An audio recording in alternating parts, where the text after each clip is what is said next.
So this is our new addition. It's a 98 SVT Cobra. I think it's a torch red. You do not see these cars very often. We happened to find it just down the street, about a mile. And it's just been sitting since 2016, so quite a few years. It hasn't been registered. The engine that was in it was blown up, the bottom end was gone. So the guy got a new block and started to restore it, but gave up on it. It's a little rough around the edges. You can see some of the clear coat here is coming off. The top needs a little bit of work on this piece. Seat split in here. A lot of sun damage because it was from the Texas region. Open it up here. Today I'm starting to clean it up. I got the mats out of it. You can see how nasty it looks down here just from sitting all these years. Visors are gone. But the good part is it's only about 112,000 miles, so it's a low mile torch red Cobra with a 5-speed. It's got the, I want to say 40th anniversary Cobra wheels that were painted, but not very well. I may just go back to the silver look on there. Obviously with the Cobra you get the vents in the hood, which is pretty cool looking. And then this is where we run into the majority of the work. As you can see, it's got an aluminum block from a newer Cobra. The heads were resurfaced and rebuilt, but it's been sitting outside since 2020, and it needs some attention, to say the least. So I think it's going to be more of a long-term project, but it should be a lot of fun. Welcome to the parts bin. We got several boxes, a wiring harness, an upper intake manifold, injectors, cold air intake, box of accessories here, and bolts, motor mounts, a little bit of everything. It's going to take a lot of time to clean all this up and get it back where it needs to be.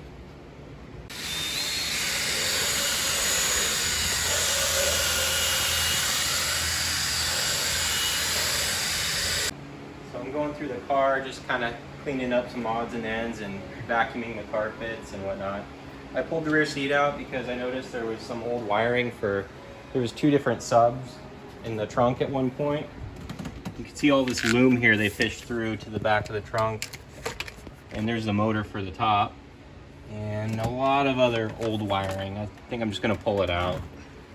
Doing the wire pulling, and I noticed there is a aftermarket old sort of alarm system on here. So we'll unplug it here and then disconnect it and just get all this junk out of here.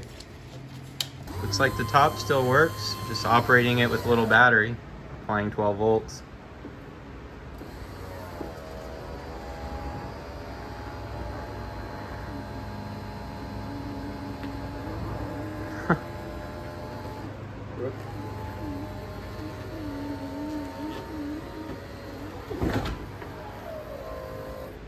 So I got the seats out. It was a little difficult because the power is not hooked up to the battery and the driver's seat's powered. So it was a little difficult getting that one out, but as you can see, it's pretty gross under here. So I'm gonna take the old cleaning machine here and see what we can do. All right, did a little bit of cleaning with the carpet cleaner and the drill brush, and it turned out pretty darn good. Just like I thought. Okay, so we're going to get ready to pull the motor out here. A couple things that I've noted. First of all, we have the fuel lines, and I looked at this and was going, this doesn't look too stock. And this particular fuel system is a return line. So you got your feed line here, and then the return line here that gets plugged into the fuel rail, which is over here in our parts bin here. So yeah, you can see the 2 different inputs here on the fuel rail. But I don't know what they had done, but at some point, these extra lines were added. And so now one of the lines comes out of here, goes all the way up to the front here, and they have a little elbow, then it goes all the way back to here. So I may end up pulling that off and just putting in a new hose there. That seems kind of ridiculous to leave that. This engine's been messed with so much. And then obviously, you know, it's sat for a while, so I mean, we got a fair amount of rust and that sort of thing, so I don't feel comfortable just putting it back together the way it is. I think this whole thing needs to be torn through and make sure that everything is in check, and the timing chains are in still a good shape, the tensioners, all of that sort of thing. And also there's a fair amount of debris that ended up down in these ports here. Kind of hard to see here, but on some of these intakes here, you can see the top of the valve, and it's just loaded with a bunch of rat droppings and sunflower seeds, and you know, mice and rats or something that had apparently gotten here at one point, because it was left this way for a couple of years without the valve covers on, and they just put a blanket over it, and some animals decided to make a nest in there. So I didn't get video, but when I took the blanket off, there was just tons of sunflower seeds and droppings that went down there onto the floor. It was pretty extensive. So I know that some of that debris has probably found its way inside the cylinders. Also, it doesn't look like there's any lube on here. This stuff is rusted. These things need to be completely taken apart and cleaned up. For pulling the motor, I was debating whether to pull the hood off, but I was actually able to put a rope strap and hook it onto the hood there. And then since this is a convertible, just have it go all the way back. And I ended up just tying it on to the latching mechanism here for the trunk. So anyway, that gets the hood pretty vertical, so I think we won't have any problems with clearance getting the motor out. And this motor, it's actually only being held in by one bell housing bolt. Right now you can see it's practically separating there. Supposedly there's no clutch in there right now, so we'll definitely have to get a clutch. And then we got our parts bin here. I don't know, this is gonna be quite a job sorting through this and finding out what bolts go where. I don't even know if we have all the bolts that we need. I know that we do have a missing radiator fan. You can see there was a fan there on one time, but nowhere to be found. So this is gonna be quite a project here. Another thing I noticed was here on the intake manifold, we got a couple cables coming off here. Initially I was wondering what that's for, and I looked up, and this is for the IMRC, which is the intake manifold control runners. And one of the cables there still looks decent, and the other, it's torn off. So then I pulled the runners out and looked, and it looked like there's an attempt here to do the IMRC delete.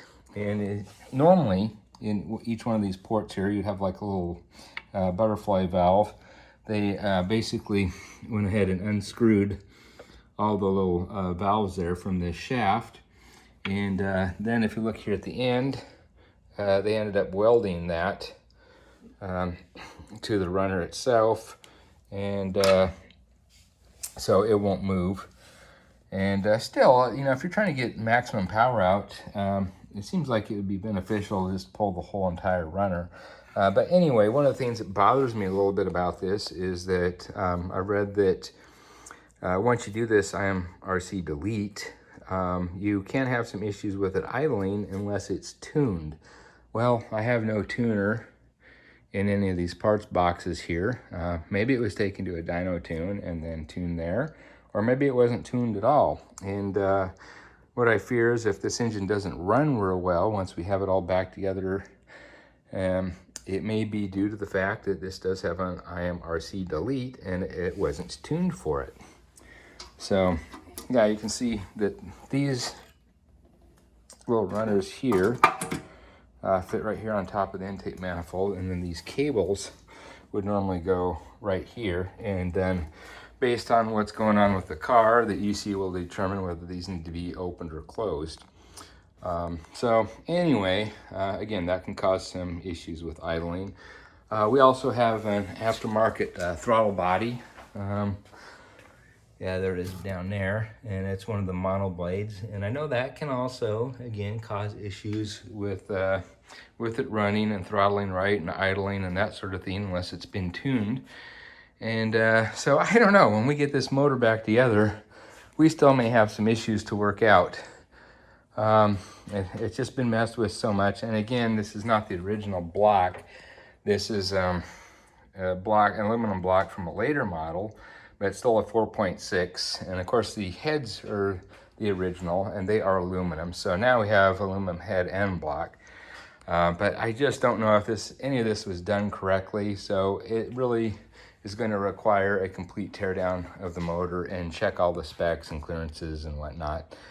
And also I noticed that this block here has two different knock sensors, and hopefully that the wiring harness will accommodate both of those. If not, we may have to do some splicing and add some connectors for that.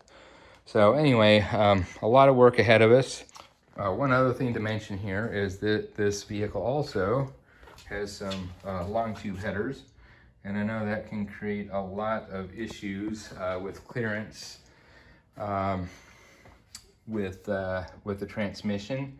For instance, once you have long tubes in there, I think you have to remove the long tubes, or at least loosen them in most cases, to get the transmission out. Also, the steering shaft that comes off the column there has to go, let's see if I can even see it here. Yeah, there it is. That'll have to be maneuvered down through the long tubes as well. So this could be very challenging to get back together. I think getting it out at this point is going to be very easy, but when it comes time to put it back, it could be pretty challenging. The only thing that I can say that may help us is it does have a tubular K-member now, which does give us a little more room to work and maneuver. I can't really get a good video of it here. I have to put up on the lift to show you that. But anyway, again, we got a lot of work ahead of us. All right, so anyway, you can see what we have to deal with here in the future. I think I'll call it quits here for this video. So anyway, please like, subscribe, ring the notification bell so you'll be reminded of the videos going forward. And on the next video, we'll go ahead and pull the motor and begin the engine teardown. I'll see you next time. Bye-bye.